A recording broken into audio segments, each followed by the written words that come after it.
Assalamualaikum warahmatullahi wabarakatuh dan salam sejahtera. Hari ini kami akan membincangkan topik bertemakan keselamatan di jalan raya. Jadi, antara ahli kumpulan ini terdiri pada saya iaitu Nur Fatini bin Fazil, Samsul Nur Mazlina, Nur Alia Sabrina, Lim Enci dan Yu Zing Ying. Okey, tajuk kami adalah kes kemalangan pada musim perayaan Aidilfitri 2022. Okey, pengenalan pada 18 Mei 2022 sebanyak 135 kemalangan maut membabitkan 141 kematian direkodkan di seluruh dunia, di seluruh negara sepanjang 8 hari UP selamat diadakan bermula 29 April yang lalu. Sepanjang tempoh itu juga 12,985 kemalangan dilaporkan berlaku di seluruh negara.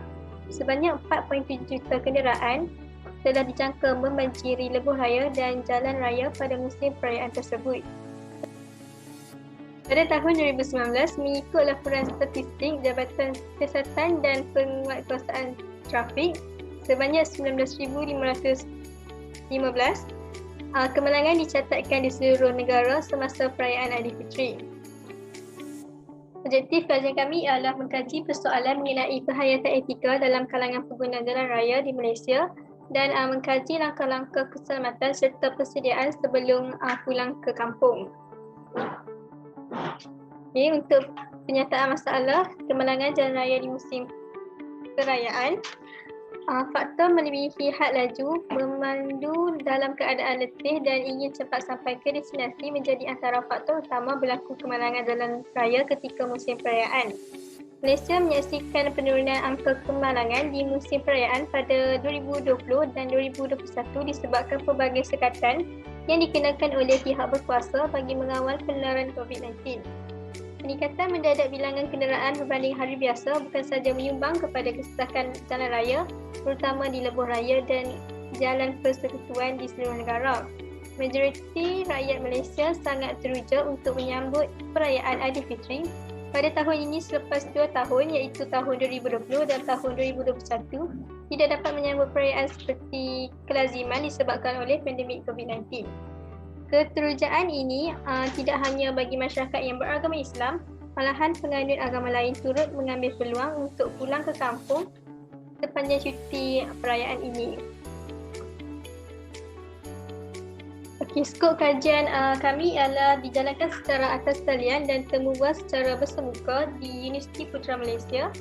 Khususnya skop kajian menumpu kepada mahasiswa ijazah sarjana muda yang terdiri daripada pelajar tahun 1 sehingga tahun 4 dan kami hanya memfokuskan kepada 2 aspek iaitu mengkaji persoalan mengenai penghayatan etika dalam kalangan pengguna jalan raya di Malaysia dan mengenai pasti kesan perbuatan yang kurang beretika pengguna jalan raya pada musim perayaan Aidilfitri. Pembentangan akan diteruskan oleh pembentang seterusnya. Terima kasih. Seterusnya, saya akan menerangkan tentang faktor yang telah menyebabkan berlakunya kemalangan jalan raya. Berdasarkan satu artikel yang telah dikeluarkan oleh Harian Metro bertarikh 8 Mei 2022 yang bertajuk Apabila Nyawa Menjadi Angka, secara umumnya, kemalangan jalan raya di Malaysia berpunca daripada 3 faktor iaitu sikap pemandu, keadaan kenderaan dan keadaan jalan raya. Faktor utama yang telah dilaporkan menyumbang kepada statistik kemalangan jalan raya pada musim perayaan ialah sikap pemandu dan juga penunggang motosikal. Oleh kerana terlampau teruja untuk sampai ke destinasi, mereka sering mengabaikan aspek keselamatan di jalan raya. Pada tahun 2019, sebanyak 24,461 kemalangan jalan raya semasa musim perayaan telah dilaporkan. Angka ini merupakan angka yang paling tinggi berbanding tahun sebelumnya iaitu 20,458 pada tahun 2015, 20,982 pada tahun 2016, 22,402 pada tahun 2017 dan 22,411 pada tahun 2018. Manakala berdasarkan satu kajian yang telah dilakukan terhadap 30 orang pelajar UPN, 80% daripada mereka berpendapat bahawa faktor yang menyebabkan berlakunya kemalangan jalan raya ialah kecuaian pemandu. Seterusnya, 60% berpendapat kemalangan jalan raya juga disebabkan keadaan struktur jalan yang teruk. Bagi faktor kesesakan lalu lintas dan keadaan kenderaan yang tidak diselenggara dengan baik pula, mempunyai peratus yang sama iaitu 53.3%. Seterusnya, sejumlah 14 orang pelajar yang bersamaan dengan 46.7% berpendapat cuaca yang buruk telah menyebabkan berlakunya kemalangan jalan raya. Diikuti dengan peratus yang paling rendah iaitu 40% bersamaan dengan 12 orang pelajar berpendapat kemalangan jalan raya berpunca daripada kelemahan penguatkuasaan undang-undang. Seterusnya, saya akan meneruskan dengan bahagian pembicaraan kita. Dapatan kajian yang diperoleh adalah berdasar daripada 30 orang responden Google Form. Pertama sekali, berdasarkan data yang diperolehi, kebanyakan responden balik kampung melalui kereta iaitu 12 orang dan diikuti dengan 11 orang melalui bas, kapal terbang 4 orang, motosikal 2 orang dan kereta api 1 orang. Kami juga mendapati kebanyakan responden pernah menghadapi kesesakan lalu lintas yang teruk sepanjang musim perayaan Aidilfitri. Pada masa yang sama, sebanyak 60% responden pernah menemui kemalangan jalan raya ketika perjalanan pulang ke kampung. Dan terdapat 4 orang daripada 30 responden pernah terlibat dalam kes kemalangan jalan raya sepanjang musim perayaan Aidilfitri yang lalu. Selain itu,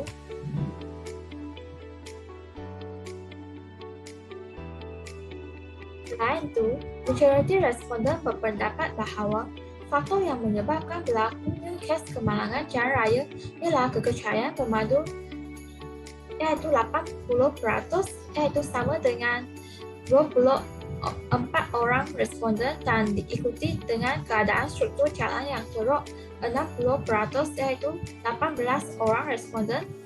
Walau bagaimanapun, terdapat juga yang berpendapat bahawa kesesakan lalu lintas keadaan kenderaan yang tidak diselenggara dengan baik, cuaca yang buruk dan kelemahan penguatkuasaan undang-undang ialah antara penyebab berlakunya kemalangan jalan raya. Di samping itu, majoriti berpendapat bahawa patuhi had laju adalah langkah keselamatan yang utama bagi mengelak berlakunya kemalangan jalan raya dan diikuti dengan patuhi jarak keselamatan dan berhenti berehat apabila penat atau letih.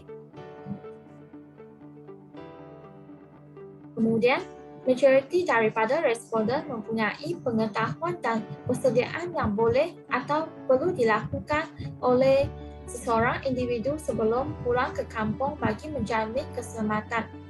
Antara persediaan ialah periksaan kenderaan dan servis kereta sebelum bertolak ke destinasi serta menyediakan kelengkapan bantuan asas di kenderaan masing-masing.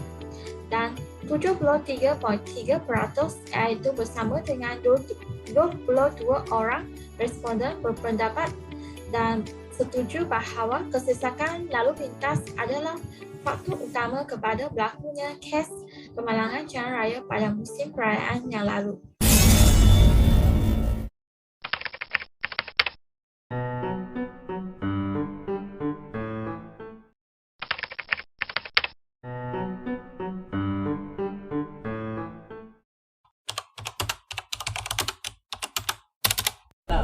Mesti tidur yang cukup, tidur cukup, lepas tu banyak rehat sebelum jalan.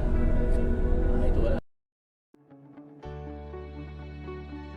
Yes, every time balik kampung waktu musim perayaan, every time mesti especially hari raya lah, Aidilfitri mesti ada UPM akan sediakan accession untuk yang budak Pantai Timur, Terengganu, Kelantan dan everything sebab sedang jauh kan. So usually UPM will ada lah sebab benda tu arranged by Persatuan Anak Negeri dekat dalam UPM. So usually dia akan collect the data siapa yang tak dapat lagi tiket bas lah. Okay, so basically it's for budak-budak yang either tak dapat tiket bas or sebabkan macam musim perayaan usually tiket bas limited kan. Jadi it's for budak-budak yang tak dapat balik tiket bas, or maybe it's because dia orang macam tak ada duit ke apa ke macam tu, jadi dia orang tak mampu kan. Kadang-kadang ada budak yang tak mampu untuk beli tiket bas. And also ada juga because nak kurangkan lah kot budak yang actually keluar and masuk UPM macam dengan kenderaan sendiri apa semua kan. Jadi like if parents diorang macam tak boleh datang sini nak ambil and everything, diorang boleh actually naik bas tu pergi sana and then parents diorang pick up kat sana. Okay, so kalau yang latest one is Hari Raya Aidilfitri ada I think dia jadi waktu dia dah 2 hari before musim perayaan. Waktu tu dia memang nak balik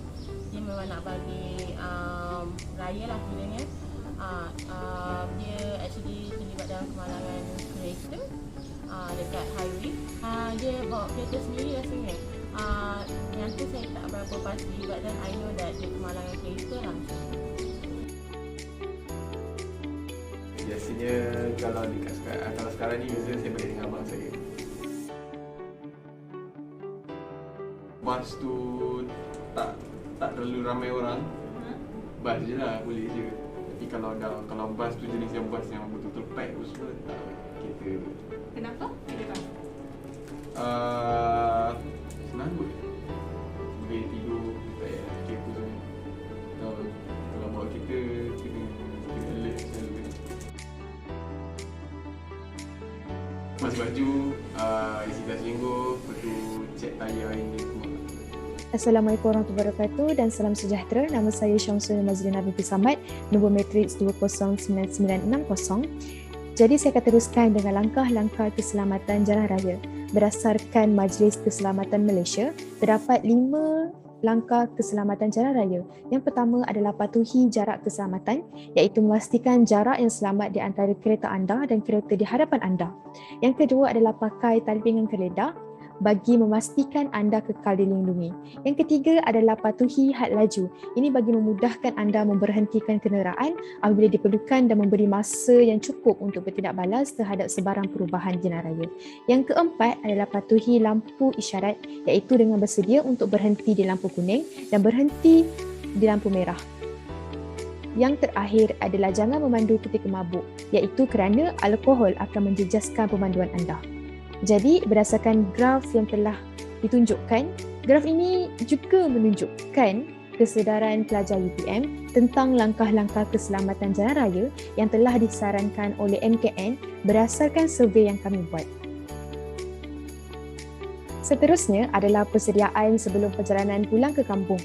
Terdapat 8 tips perjalanan selamat daripada Jabatan Keselamatan Jalan Raya Malaysia JKJR, iaitu rancang perjalanan, yang ini berkenaan dengan pemeriksaan kenderaan, kesesuaian pemilihan laluan, waktu perjalanan dan juga persekitaran trafik sebelum membuat perjalanan. Yang kedua adalah kawalan emosi di jalan raya. Yang ketiga, tanamkan sifat sabar dan berhemah, dan seterusnya sentiasa patuhi had laju, di samping juga patuhi peraturan keselamatan semasa menukar lorong, dan yang seterusnya patuhi peraturan jalan raya di persimpangan, tidak terkecuali juga pemakaian tali pinggang geledah, dan yang terakhir, pemakaian jaket keselamatan untuk penunggang dan pembuncing motosikal. Graf yang ditunjukkan ini adalah graf purata kesedaran pelajar UPM tentang persediaan sebelum perjalanan pulang ke kampung berdasarkan survey yang telah dibuat. Di antara persediaannya adalah pemeriksaan kenderaan, penyelenggaraan kereta dan juga kelengkapan bantuan asas di dalam kenderaan. Di antara kesimpulan yang dapat dibuat berdasarkan survey ataupun projek kami, biarpun pelbagai kempen serta kesedaran telah dilaksanakan sejak bertahun lalu, namun masih wujud sikap pengguna jalan raya yang mengambil acu tidak acu soal keselamatan ketika memandu. Maka, jadilah kita pemandu yang berhemah, patuhilah peraturan jalan raya terutamanya tidak memanduhi melebihi had laju kerana peribahasa Melayu ada menyebut takkan lari gunung yang dikejar. Walaupun tidak memandu laju, kita akan tetap sampai ke destinasi. Begitu juga, jika keletihan atau mengantuk, lebih baik berehat seketika di kawasan yang selamat seperti hentian rehat dan rawat RNR. Sekian daripada kami, kumpulan 9. Terima kasih. Pandulah dengan hemah.